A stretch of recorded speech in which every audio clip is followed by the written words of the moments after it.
할렐루야, 우리 사랑하는 갈릴리 성도 여러분 반갑습니다. 오늘은 5월 둘째 주일, 부활절 다섯째 주일입니다. 그리고 특별히 어버이줄로 지킵니다.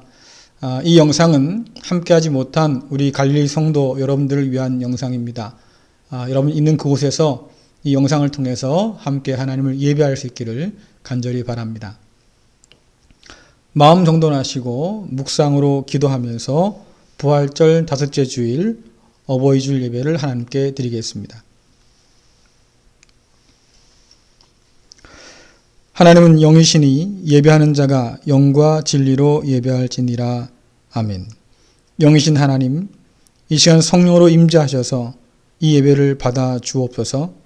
하나님의 마음을 깊이 깨닫는 복된 시간 될 수 있도록 인도하여 주옵소서. 예수님의 이름으로 기도드리옵나이다. 아멘. 다 함께 사도신경으로 신앙 고백하겠습니다. 전능하사 천지를 만드신 하나님 아버지를 내가 믿사오며 그 외아들 우리 주 예수 그리스도를 믿사오니 이는 성령으로 잉태하사 동정녀 마리아에게 나시고 본디오 빌라도에게 고난을 받으사 십자가에 못 박혀 죽으시고 장사한 지 사흘 만에 죽은 자 가운데서 다시 살아나시며 하늘에 오르사 전능하신 하나님 우편에 앉아 계시다가 저리로서 산자와 죽은 자를 심판하러 오시리라. 성령을 믿사오며 거룩한 공회와 성도가 서로 교통하는 것과 죄를 사하여 주시는 것과 몸이 다시 사는 것과 영원히 사는 것을 믿사옵나이다. 아멘. 다 함께 교독문 98번 어버이줄입니다. 함께 교독하겠습니다. 내 부모를 공경하라. 그리하면 내 하나님 여호와가 내게 준 땅에서 내 생명이 길리라. 내 아들아, 내 아비의 훈계를 들으며 내 어미의 법을 떠나지 말라. 이는 내 머리에 아름다운 관이요 내 목에 금사슬이니라. 너를 낳은 아비에게 청종하고 내 늙은 어미를 경히 여기지 말지니라.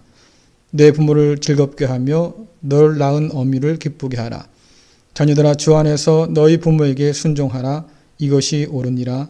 내 아버지와 어머니를 공경하라. 이것은 약속이 있는 첫 계명이니 이로써 내가 잘되고 땅에서 장수하리라. 아멘. 다 함께 찬송 66장 부르시겠습니다.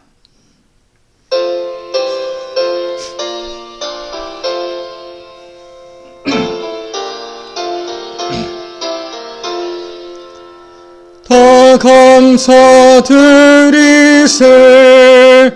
온 마음을 주께 바쳐 그 섭리 놀라워 온 세상 기뻐하네.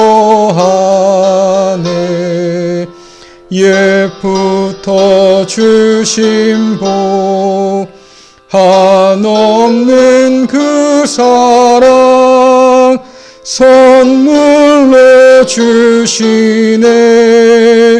이제와 영원히 사랑의 하나님 언제나 함께 계셔. 기쁨과 평화에 복 내려 주옵소서. 몸과 맘 병들 때 은혜로 지키사 이 세상 악에서 구하여 주소서. 감사와 찬송을 다 주께 드리어라. 저 높은 곳에서 다스리시는 주님 영원한 하나님 다 경배하여라. 전에도 이제도 장래도 영원히.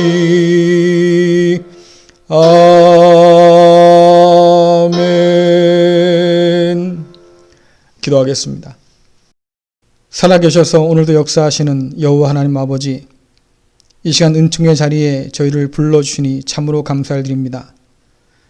지난 한 주간의 삶을 돌아볼 때에 주님 뜻대로 살지 못함을 이 시간 회개하오니 아버지, 우리를 불쌍히 여겨주시고 그 크신 은혜와 사랑으로 용서하여 주옵소서.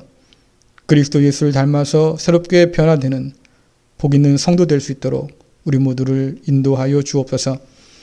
우리의 피난처시며 요새이신 하나님 아버지, 코로나19로 인해서 전 세계가 고통과 신음 가운데 있습니다. 우리를 두려움과 공포에서 건져 주옵시고 담대히 살아갈 용기를 허락하여 주옵소서. 코로나19로 말미암아서 고통당하는 환우들과 여러 사람들을 치료하여 주옵시고 저들을 눈동자처럼 지켜주시며 위로하시고 그들의 삶 가운데 하늘의 평안을 덧입혀 주옵소서. 계약을 앞둔 자녀들과 또한 앞날을 염려하는 자녀들이 있습니다. 아버지 하나님, 저들의 삶을 지켜주시고 또한 인도하여 주시고 무엇보다 하늘의 기쁨으로 살아갈 수 있도록 하나님 역사하여 주옵소서. 코로나19로 인해서 온 세계가 다시금 하나님 앞에 겸손히 설 수 있도록 인도하여 주옵소서. 모든 성도들이 회개하고 신앙의 열매를 맺어갈 수 있도록 인도하여 주옵시고 더욱더 주님 가운데 든든히 서는 믿음의 은혜가 있도록 하나님 역사하여 주옵소서. 특별히 오늘은 어버이 주일로 예배를 드립니다. 주님께서 허락하신 부모님들의 귀한 그 사랑을 깊이 기억하며 되새기는 날 되도록 인도하여 주옵시고 또한 우리를 위해서 평생을 다하신 부모님들의 모든 남은 인생 가운데 함께하여 주셔서 강건토록 붙들어 주옵시고 하늘의 소망으로 덧입혀 주옵소서. 말씀에 귀를 기울일 때마다 하늘 뜻을 깨닫도록 인도하여 주옵시고 그 뜻이 우리의 삶 가운데서 또한 이 땅 가운데서 이루어지기까지 최선을 다해서 믿음으로 살아가는 복된 성도 되도록 주여 함께하여 주옵소서. 예수님의 이름으로 기도드리옵나이다. 아멘. 오늘 주신 말씀은 호세아서 11장 1절부터 4절, 7절부터 8절까지 말씀입니다. 제가 쉬운 성경으로 여러분께 봉독해 드립니다. 이스라엘이 어린아이였을 때에 내가 그를 내 아들처럼 사랑하여 이집트에서 불러냈다. 그러나 내가 부르면 부를수록 이스라엘 백성은 내게서 더 멀어졌다. 그들은 바알에게 희생 제물을 바치며 우상들에게 향을 피웠다. 이스라엘에게 걸음마를 가르쳐준 이도 나요. 품에 안아준 이도 나다. 내가 그들을 치료해 주었으나 그들은 깨닫지 못했다. 내가 사람의 줄, 곧 사랑의 줄로 그들을 이끌었고 그들의 목에서 멍에를 벗겨 주었다. 몸을 굽혀 그들을 먹여 주었다. 내 백성이 내게서 등을 돌리기로 작정했다. 그들이 나를 부르지만 아무도 나를 진정으로 존경하지는 않는다. 이스라엘아, 내가 어찌 너를 버리겠느냐? 내가 어찌 너를 남에게 넘겨주겠느냐? 내가 어찌 너를 아드마처럼 만들며 내가 어찌 너를 수범처럼 만들겠느냐? 너 때문에 내 가슴이 뛰고 너를 불쌍히 여기는 마음이 불붙는 듯 하구나. 아멘.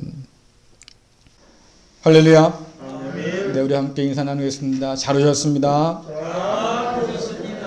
네, 반갑습니다. 네. 잠잠해지던 코로나19가 다시 또 전파되고 있습니다. 여러분들 각자의 자리에서 생활 방역 잘 감당하시고요. 장로님 기도하신 것처럼 언제나 건강하게 지내시면 참 좋겠습니다. 오늘은 어버이 주일인데요. 우리가 말씀 나누기 전에 잠깐 영상 하나 보고 말씀 이어가겠습니다.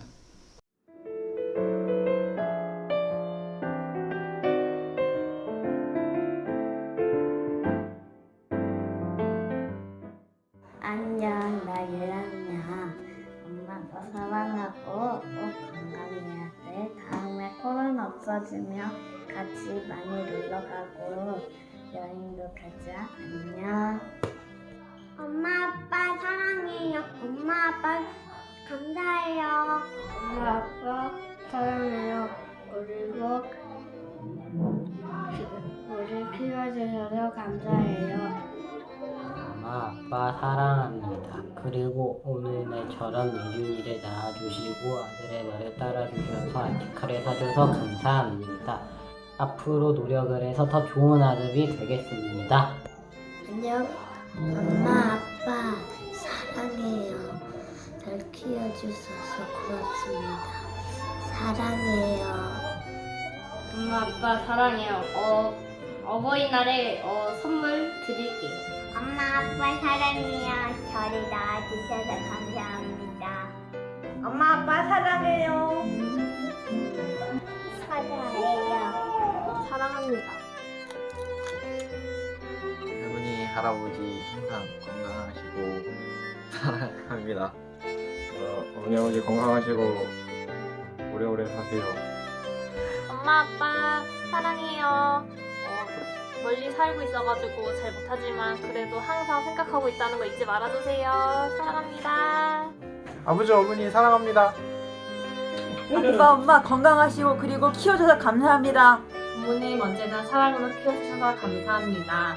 그 은혜 보답하고자 부모님께 항상 잘하는 장녀가 되겠습니다. 사랑해요. 엄마 아빠 사랑합니다. 제가 사랑한다는 말 잘 안 하죠? 그래도 사랑해요.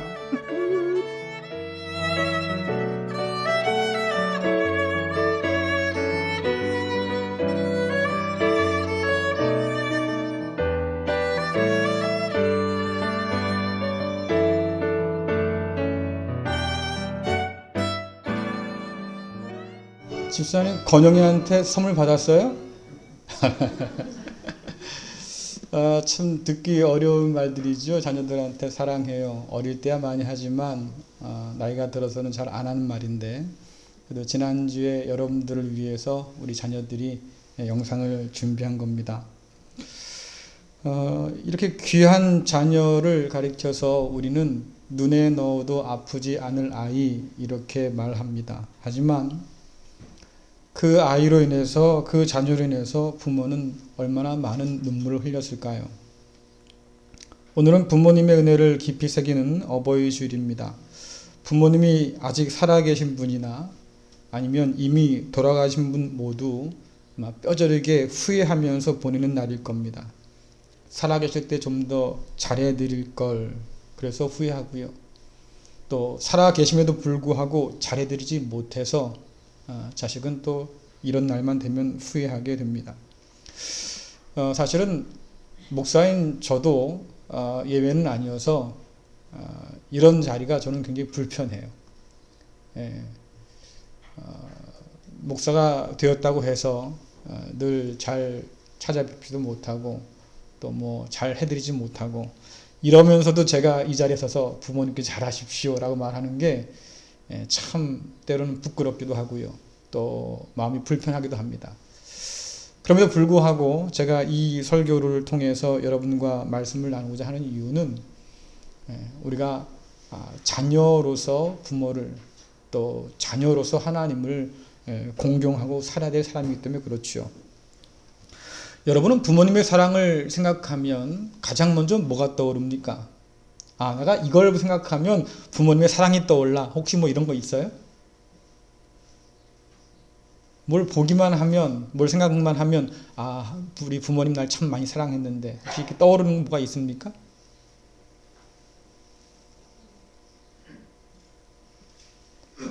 다들 한 가지씩은 있을 것 같아요. 뭐 고향 집에 있는 장독대를 보면 우리 엄마 생각난다든가, 그렇죠? 어디 가서 뭘 맛있는 걸 먹었는데 옛날에 우리 엄마가 해줬던 그 맛이다든가, 뭐 이런 게 있을 거예요. 저 같은 경우에는 그런 것 같습니다. 눈물이 아닐까 싶어요.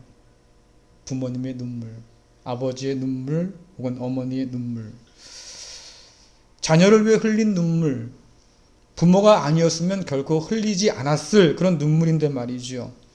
부모가 되었기 때문에 자식을 위해서 흘리는 그 눈물, 그것이 사랑의 하나의 증거가 아닐까 싶어요. 성경이 전하는 이스라엘 역사는 부모의 통곡으로 이어진 역사입니다. 이집트 노예로 살았던 시절에 이집트 왕은 이스라엘 백성들의 수가 늘어가는 것을 걱정했습니다. 저러다가 우리보다 강해지는 게 아닐까 싶어서 명령을 하나 내리죠. 앞으로 태어나는 이스라엘 족속의 모든 남자 아이는 다 죽여라. 아이를 낳아도 기쁘지가 않은 거예요. 이 아이가 남자일지 여자일지 그것부터도 걱정이고요. 낳았어도 아들이면 뺏겨야 되는 상황 아닙니까? 그러니까 그 아들을 놓지 못해서 말이죠. 엄마 아빠가 잡고 늘어져요. 그러나 별 수 있습니까? 뺏겨서 결국은 그 아이는 죽임 당하는 거예요. 그 시절 수많은 이스라엘의 어머니 아버지가 아이를 잃어서 울어야 했습니다. 출애굽기 이후에 가나안 땅에 정착한 이스라엘 백성들이 하나님의 경고를 무시하다가 결국 바벨론에 망하게 됩니다. 바벨론에게 자식을 포로로 빼앗긴 이스라엘의 부모들은 또다시 통곡해야 했습니다. 여러분들 예레미야서 31장 15절 말씀 같이 한번 읽어보겠습니다. 주부에도 있고요. 또 띄워드릴 거예요. 함께 읽습니다. 시작. 여호와께서 이와 같이 말씀하시니라. 라마에서 슬퍼하며 통곡하는 소리가 들리니 라헬이 그 자식 때문에 애곡하는 것이라. 그가 자식이 없어져서 위로받기를 거절하도다. 아멘. 자식이 없어져서 위로받기를 거절한다. 자식이 왜 없어졌겠습니까? 전쟁통에 죽었고요. 또 남은 자녀들은 지금 포로로 끌려갈 위기에 놓여 있는 거예요. 이 라마라고 하는 곳은 이스라엘의 조상인 야곱의 아내 또 요셉과 베냐민의 어머니인 라헬의 무덤이 있던 곳입니다. 근데 이곳에서 이스라엘 포로들이 다 집결했어요. 다 모여서 바벨론으로 출발하는 거지요. 그러니까 그렇게 바벨론으로 포로로 잡혀가는 그 자식들을 바라보면서 여러분 부모의 마음이 얼마나 아프겠어요. 얼마나 울었겠어요. 그렇죠? 그래서 이 장면을 예레미야는 이스라엘의 어머니인 라헬이 운다 이렇게 표현하고 있는 거지요. 이 라헬의 통곡은 다시 한번 마태복음에서 나타나고 있는데요. 예수님이 태어난 이후에 얼마 되지 않아서 베들레헴 지역에서 이 라헬의 통곡이 다시 들려왔다고 마태복음은 이야기하고 있습니다. 동방박사들에게 유대인의 왕이 태어났다는 소식을 헤롯 왕이 듣습니다. 가만히 있을 수가 없는 거예요. 이 아이를 그냥 두었다가는 결국 내 왕이마저 위태롭게 되겠구나 싶은 생각이 드니까 이 헤롯이 아기 예수님을 찾아서 죽이려고 백방으로 수소문하는데 찾을 수가 없는 거지요. 자, 결국 내린 결정이 뭡니까? 베들레헴과 그 주변 마을에 인근 마을에 2살박이 사내 아이는 다 죽여라. 그래서 또다시 학살이 일어납니다. 사내 아이를 키우다가 말이죠. 어느 날 군병들이 찾아와서 네 아이 내놓으라고 죽여야 된다고 말이지. 이게 왕의 명령이라고. 여러분 얼마나 많은 부모들이 우려했겠습니까? 이처럼 이스라엘의 역사는 부모의 통곡의 역사예요. 여러분 그렇다고 하면 우리나라 좀 다를까요? 이스라엘과 우리나라는 지리적으로 굉장히 비슷한 위치에 있습니다. 강대국도 사이에 놓여 있지요. 그래서 많은 침략을 당했습니다. 역사적으로 굉장히 비슷해요. 게다가 남과 북으로 나뉜 그런 역사를 가지고 있습니다. 우리가 중국을 황제 나라로 섬겼을 때에 많은 백성들을 곡물로 바쳐야 했습니다. 그들은 가족과 함께 지내다가 끌려가서 결국 노예로 살아야 했지요. 그 행렬이 길게 이어집니다. 여러분들 자식을 뺏긴 부모의 심정이 어떻겠어요? 또다시 울음바다가 되었겠지요. 일제강점기의 학도병으로 혹은 일본군 위안부로 강제 징집되어서 우리의 자녀들이 부모들과 생이별해야 했습니다. 그때도 여전히 통곡하며 울었겠지요. 해방 이후의 역사만 보더라도 부모들의 눈에서 눈물이 끊일 날이 없었습니다. 지난 4월만 하더라도 제주 4.3 항쟁, 4.19 혁명, 4.16 세월호 참사가 있었지요. 또 다가오는 5월 18일 민주화 운동이 있었습니다. 또 6월 달에는 말이죠. 6.25 한국 전쟁이 있었습니다. 6월 민주 항쟁도 있었지요. 그 모든 역사 가운데서 꽃보다도 귀한 우리의 수많은 자녀들이 목숨을 잃었습니다. 그리고 그 부모들의 눈물이 아직도 그치지 못하고 있어요. 세월호 유족들의 마르지 않는 눈물들, 6월이라도 찾고 싶은 전몰자 가족의 눈물들, 국민을 지켜야 하는 국가의 공권력에 의해서 자식을 잃고 슬퍼하는 부모들의 눈물들, 여전히 이 나라 역사도 부모의 통곡과 눈물로 이어지고 있는 거죠. 언제쯤 이 역사가 끝날까요? 언제쯤 이 부모들의 눈에서 눈물이 그칠까요? 우리나라뿐만이 아니죠.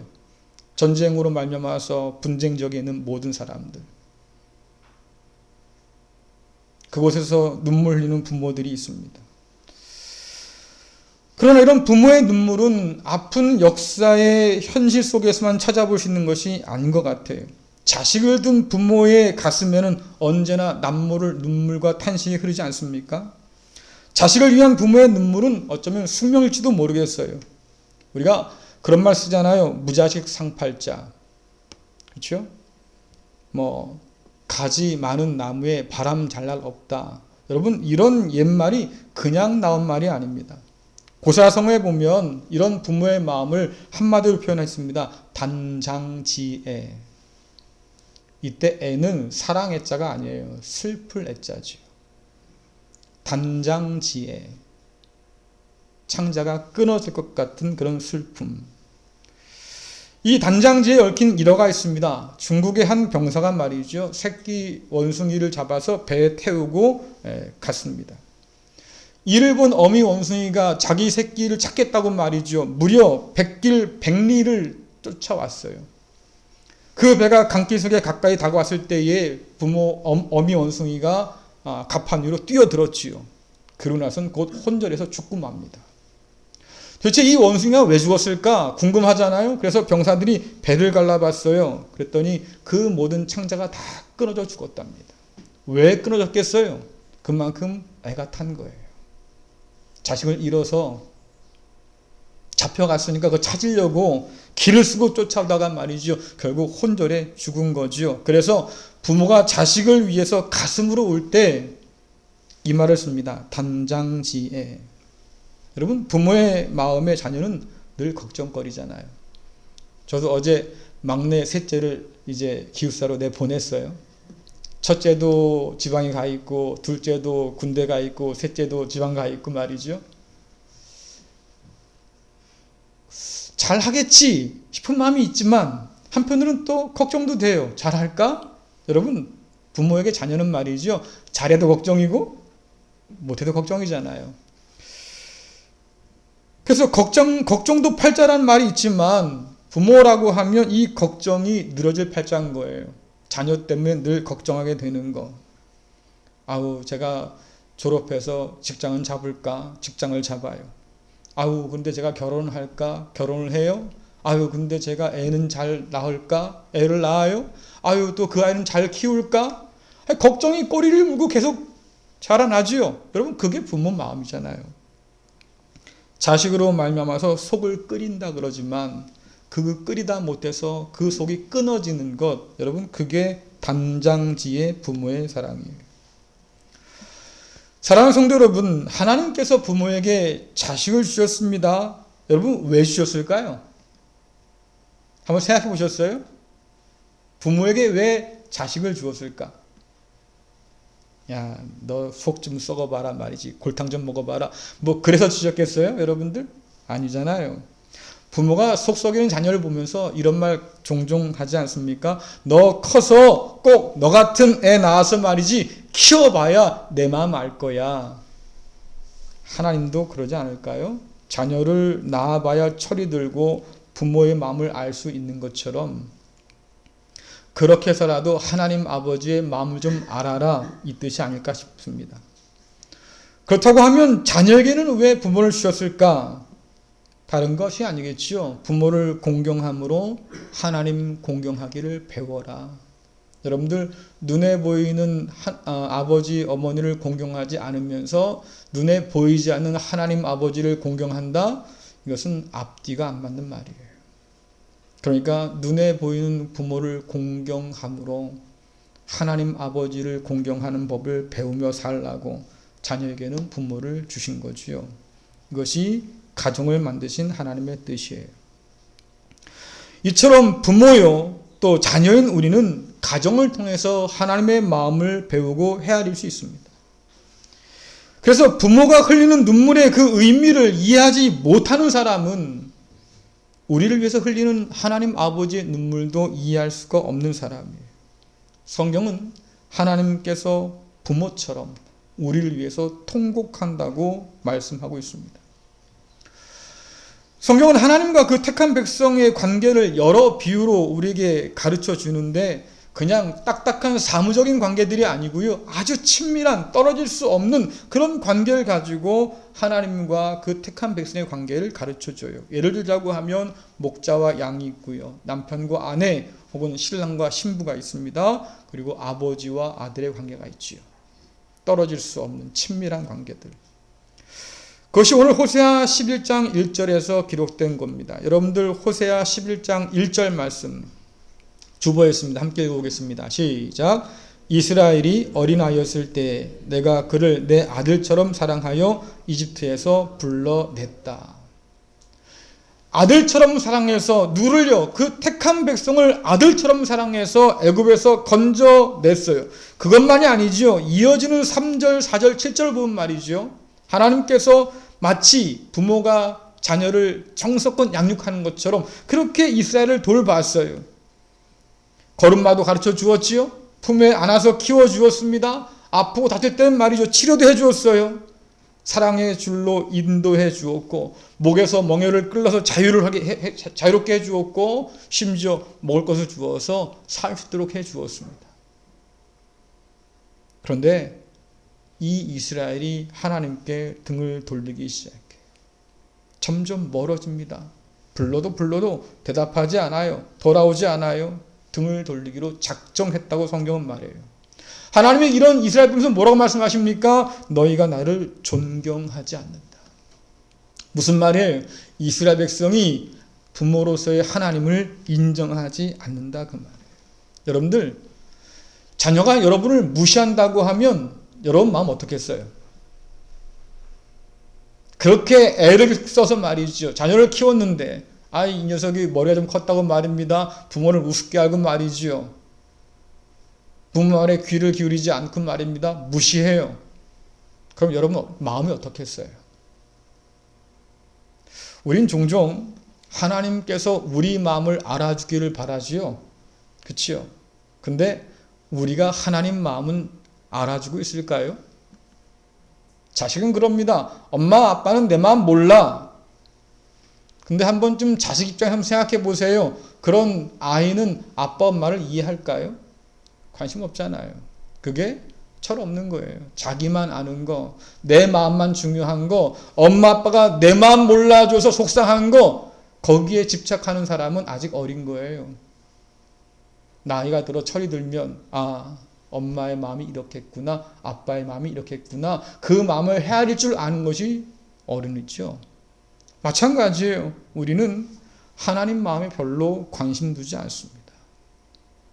이스라엘 백성들의 이러한 행동들이 또한 그를 본받아서 우리가 하는 이런 행동들이 얼마나 하나님 마음을 아프게 하는지 우린 관심 없어요. 하나님께서 백성들에게 소외되었습니다. 정성껏 이스라엘 돌보신 하나님 아버지신데 그 아들인 이스라엘 백성들에게 소외되었어요. 점점 멀어지고 말이죠. 가까이 오려고 하지 않고 말입니다. 무시하고 말이죠. 경외하지 않아요. 존경하지 않아요. 자, 여러분들 근데 이게 하나님만의 문제입니까? 한번 생각해 보세요. 오늘날 부모 세대의 문제잖아요. 안방에서 뒷방으로, 집에서 병원이나 요양원으로 그렇게 부모들의 삶이 자녀로부터 점점 더 멀어지고 잊혀져 가는 것, 여러분 이게 오늘날 부모에겐 가장 큰 두려움이고 가장 큰 고민거리예요. 자녀의 삶에서 부모의 자리가 점점 더 사라지는 것, 그래서 그들로부터 잊혀지는 것, 이것이 하나님만의 문제가 아니라 오늘날 부모들의 문제라고 하면 우리가 부모의 마음을 너무나 모르는구나, 더불어서 하나님의 마음을 우리가 너무나 모르는구나 생각할 수밖에 없는 거죠. 성경의 예언자들의 고발은 하나님께 등을 돌린 이스라엘 백성들의 그 패역으로 가득 차 있습니다. 하나님 백성이 저지른 그 죄악은 주님 말씀에서 찾아볼 수 있는데요. 마태복음 23장 37절 말씀 있죠. 같이 한번 읽어보겠습니다. 시작. 예루살렘아 예루살렘아 선지자들을 죽이고 내게 파송된 자들을 돌로 치는 자여 암탉이 그 새끼를 날개 아래 모음같이 내가 내 자녀를 모으려 한 일이 몇 번이더냐. 그러나 너희가 원하지 아니하였도다. 아멘. 원하지 않았어요. 그래서 돌아오지도 않았어요. 하나님을 찾지도 않았어요. 부르지도 않았어요. 여러분들, 마태는 이 말씀을 하실 때 주님께서 그 예루살렘 바라보시면서 말이죠, 통곡했다고 기록합니다. 여러분, 이상하지 않아요? 저는 이 말씀을 생각하면서 좀 이상했어요. 사람이야 뭐 다 저할 탓이지. 우리 생각이 그렇잖아요. 잘했으면 칭찬받는 게 마땅하고 못했으면 벌받는 게 마땅하지. 심판을 받을 만한 죄를 지었으면 심판받는 게 당연하지요. 그런데 왜 주님께서 불러도 돌아오지 않는 그 이스라엘 때문에 말이죠, 울고 통곡해야 합니까? 이상하잖아요. 우리가 흔히 그런 말 하잖아요. 저런 사람은 망해도 싸. 심각한 사람은 이렇게 말합니다. 저런 사람은 죽어도 싸. 그것이 우리가 생각하는 그런 점이 아닙니까? 예수님을 십자가에 못 박은 사람 똑같이 말했어요. 저 예수란 사람, 아유 꼴 좋다. 그렇죠? 저런 인간은 십자가에 못 박아 죽어도 싸. 그런데 그 예수의 시신을 붙들고 예수의 어머니 마리아가 통곡을 하잖아요. 남들은 다 잘 죽었다고 그러는데 말이지요. 왜 예수의 어머니 마리아는 그 아들의 시체를 붙들고 통곡합니까? 이유가 뭘까요? 어머니이기 때문에 그렇지요.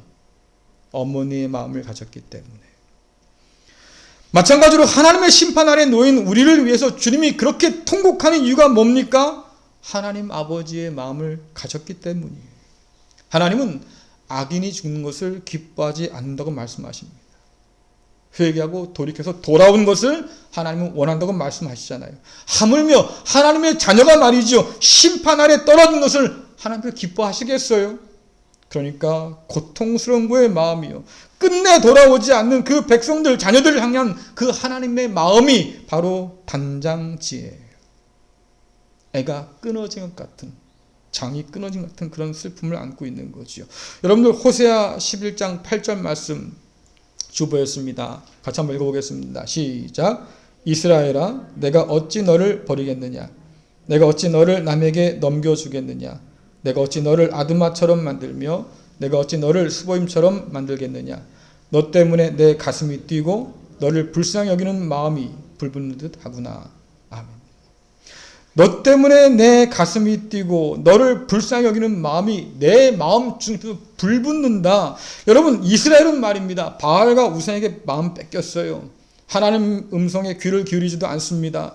그들은 하나님께서 그들을 얼마나 사랑하셨는지, 얼마나 많은 은혜를 주셨는지 잊어버렸어요. 하나님께 돌아오기를 거절했습니다. 여러분, 이 정도 되면 끊는 게 맞아요. 심판에 내 던지는 게 맞아요. 근데 하나님이 주저해요. 왜 주저하실까? 적반하장인 그 이스라엘을 보면서 야, 너 참 기가 막힌다, 이렇게 말씀하지 않고 말이죠, 너 때문에 내 가슴이 뛴다고 하나님 말씀하신다 말이죠. 왜? 긍휼히 여기는 그 마음이 하나님 마음 가운데서 불타오르기 때문에. 여러분, 우리는 남의 마음에 대해서 너무 쉽게 말하는 경향이 있습니다. 말썽꾸러기 자녀를 둔 부모에게 뭐라고 말해요? 아이고야, 네 자식인 게 다행이다. 내 자식 같았으면 벌써 난 호적 팠을 거야. 그렇죠? 맞아요, 여러분들. 내 자식이 아니니까 그런 말 하는 거예요. 내 자식이면 그런 말 하겠어요? 부모라면 참 어렵지요. 그만 볼 거라고, 이제 끝이라고 말이죠. 다시 내가 널 보는 일이 없을 거라고 그렇게 말을 던져두어도, 그러나 궁금해지고 걱정되고 다시 돌아보게 되고 기다리게 되는 거, 여러분, 그게 부모 마음이잖아요. 부모가 아니면 결코 가질 수 없는 그 마음, 부모이기 때문에 가질 수밖에 없는 그 마음, 하나님 마음도 그렇다 그 말이에요. 불붙는 긍휼 단장지에 그 마음이 하나님 마음 가운데 있어요. 그러니까 호세아서에서 나타나는 하나님도 예루살렘 보면서 우셨던 주님처럼 그렇게 그 백성을 향해서 통곡하신다고 하는 거죠. 라마에서 울려 퍼진 라헬의 통곡은 사실은 하나님일 거예요. 라헬이 울었지만 하나님도 통곡했다 그 말이죠. 그 사랑하는 자녀가 끝끝내 망하는 것을 볼 수 없어서 하나님이 흘리시는 탄식, 하나님이 흘리시는 눈물이에요. 우리는 예수님의 십자가에서 이중 통곡을 듣습니다. 십자가에 달린 아들을 바라보면서 우는 하나님의 눈물이 있고요. 끝까지 하나님을 거절한 이스라엘 백성 우리를 위한 눈물이 있어요. 내가 너를 어떻게 놓겠냐고.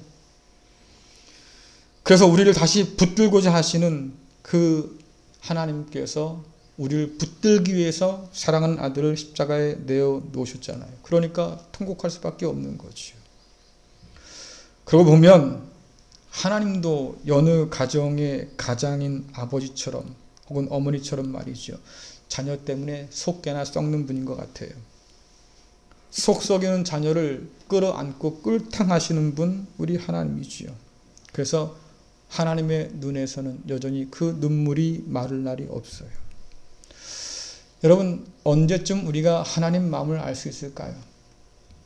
언제쯤 우리가 우리를 위해서 평생 눈물 흘린 우리의 부모의 마음을 알 수 있을까요? 그리고 언제쯤 하나님의 눈에서, 우리 부모의 눈에서 그 눈물이 그칠 날이 있을까요? 코로나19로 인해서 요양원 면회가 금지됐다는 소식이 있었습니다. 코로나19 바이러스가 어르신들에게는 치명적이기 때문에 불가피하게 취한 조치지요. 간간히 찾아오던 가족들의 면회가 끊기자 요양원에 계셨던 어른들이 불안과 두려움에 빠졌답니다. 왜 그렇겠습니까? 자녀들에게 혹시 무슨 일이 생긴 게 아닐까? 이게 첫 번째고요. 두 번째는요. 내가 자녀들에게 잊혀지고 버림받은 게 아닐까? 이게 두 번째였어요. 이런 분들이 너무 낙심하니까 이 요양원에서 말이죠. 이분들을 위로하기 위해서 이렇게 비대면 면회를 준비했답니다. 그래서 어떤 분들은 화상통화를 통해서 얼굴과 얼굴 맞대고 연결해 주었고요. 또 찾아온 분들한테는 비닐 칸막이를 이렇게 쳐가지고 말입니다. 자녀들과 함께 면회할 수 있도록 만들어 주었대요. 어른들이 휠체어를 타고 와서 만나기도 하고 또 침대에 누운 채로 나와서 자녀들 얼굴을 보기도 하고 그랬답니다.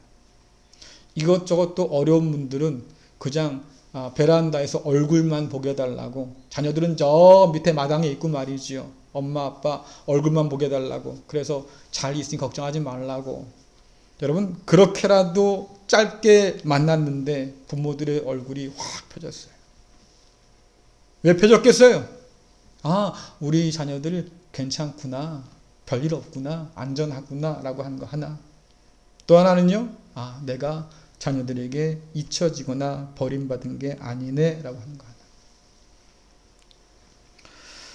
성경은 잃어버린 아들을 찾은 아버지의 기쁨을 말해주지요. 돌아온 탕자를 끌어안고 기쁨을 이기지 못한 그 아버지가 뭐라고 말합니까? 이는 죽었다가 다시 살아난 내 아들, 잃었다가 다시 찾은 내 아들.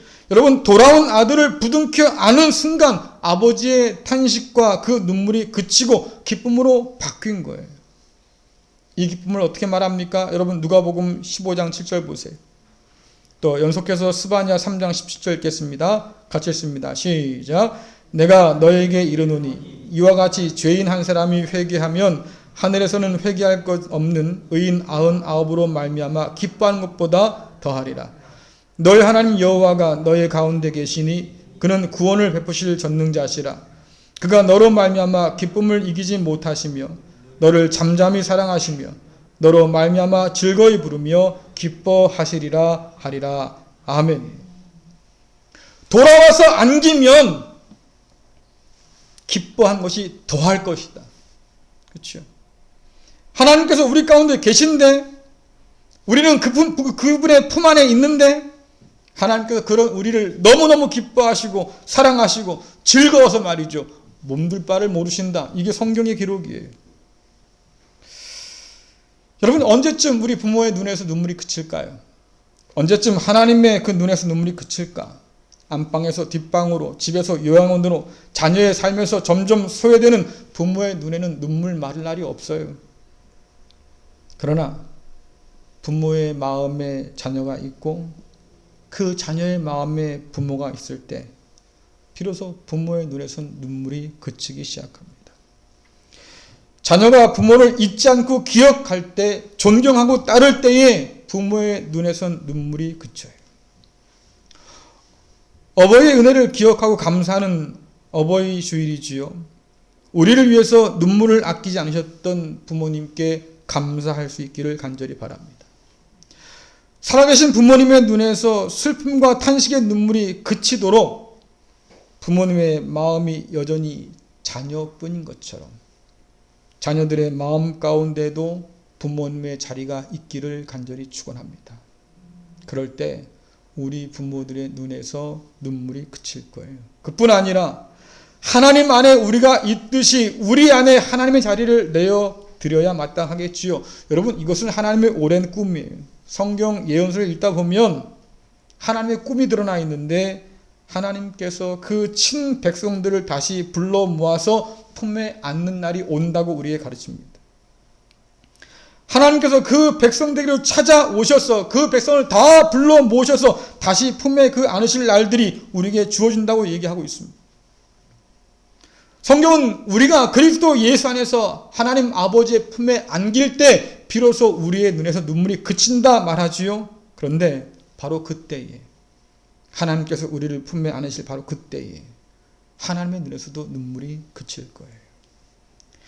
잃은 양을 찾은 목자의 마음 가운데 기쁨이 충만한 것처럼 잃었던 아들을 다시 품에 안은 아버지가 활짝 웃으면서 내 아들이라고 말이지요. 잃었던 죽었던 내 아이 다시 찾아왔다고 기뻐한 것처럼 하나님 품에 안겨있는 우리를 통해서 하나님은 다시 기뻐하실 거예요. 우리를 놓을 수 없어서 통곡하시며 절규하신 하나님, 여전히 그리스도 예수를 통해서 우리를 부르시는 그 하나님, 그 하나님의 음성 앞에서 돌아와 그 품에 안김으로 하나님의 기쁨이 되는 저와 여러분 될 수 있기를 간절히 축원합니다. 더불어서 소외되어 가고 있는 우리 부모들 세대, 자녀들의 삶 속에서 그분의 자리를 좀 만드셔서 만나고 찾아뵙고 인사드리고 안부를 전하고 그분의 이야기에 귀를 기울여서 여전히 어머니, 아버지, 당신은 내게 의미 있는 분입니다 라고 하는 것을 보여줄 때 우리 부모의 눈에서도 눈물이 그칠 겁니다. 그 귀한 은혜가 우리에게 있기를 간절히 축원합니다. 기도하겠습니다. 은혜로우신 하나님, 귀한 부모를 허락하여 주셔서 그들을 통해 생명과 사랑을 얻고 누리게 하시니 감사합니다. 부모의 귀한 그 은혜를 깊이 새겨서 그들의 눈에서 눈물을 닦아주는 복된 자녀 되도록 인도하여 주옵소서. 부모를 공경함으로 하나님의 은혜 안에 있도록 인도하여 주시고 우리를 사랑하시기에 여전히 눈물 흘리시는 하나님 앞에 돌아와서 안겨 살아가는 우리 모두가 될 수 있도록 주여 역사하여 주옵소서. 예수님의 이름으로 기도드리옵나이다. 아멘. 찬송가 579장 함께 찬양하시겠습니다.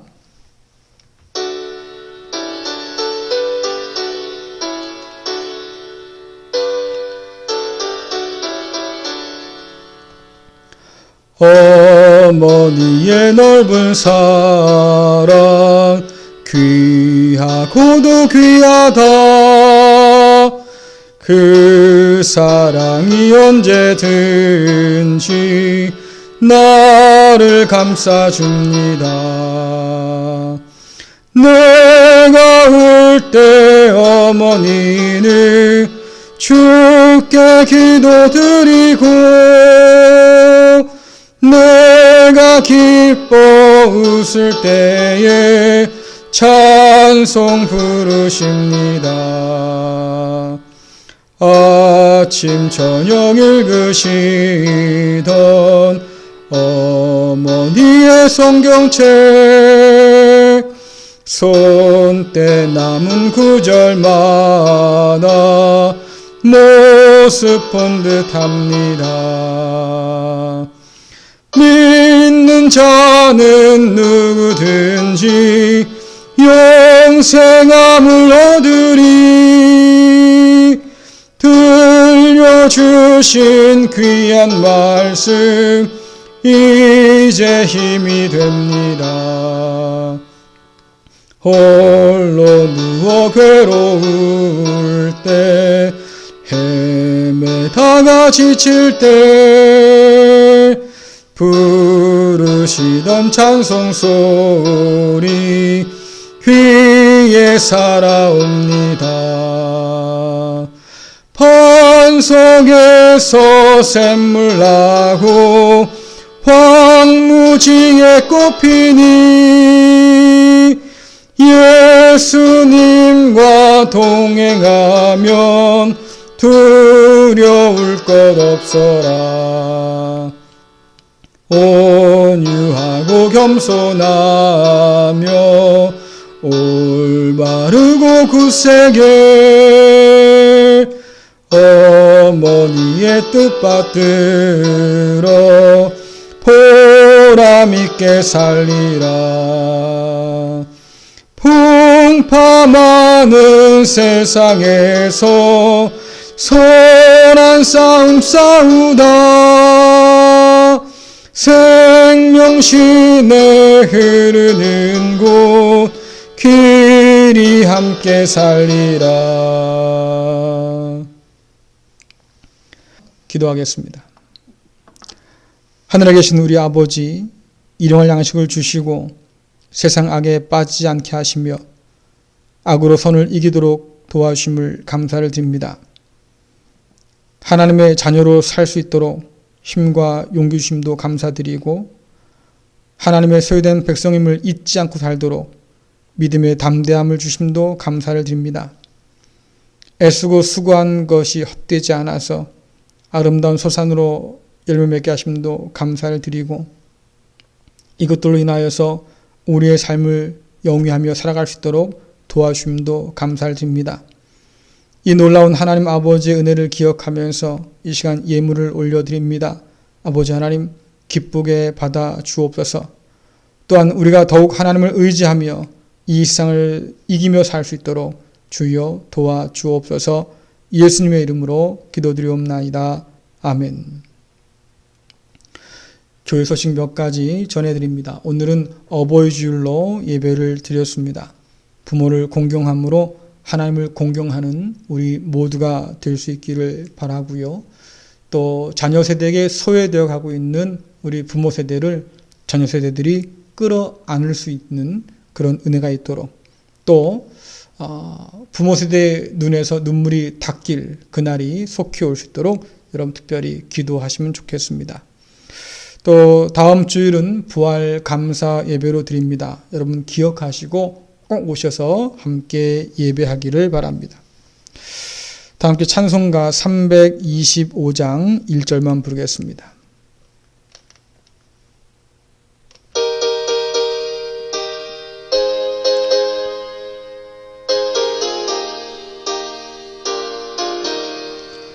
예수가 함께 계시니 시험이 오나 겁없네.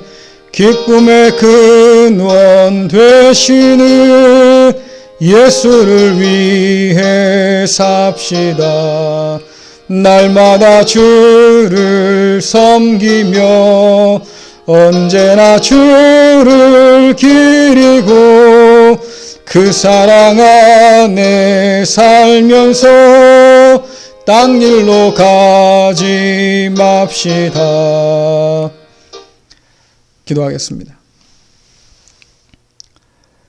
이제는 우리 주 예수 그리스도의 은혜와 하나님 아버지의 그 크신 사랑하심과 성령님의 감화 감동하심이 하나님의 말씀에 순종함으로 부모를 공경하며 그 눈에서 눈물을 닦아주기를 다짐하는 사랑하는 갈릴리 성도들과 저들의 삶 속에 또한 한평생 자녀를 위해서 최선을 다한 부모 세대의 건강과 저들의 남은 모든 인생 가운데 지금부터 영원토록 함께 하시기를 간절히 축원하옵나이다.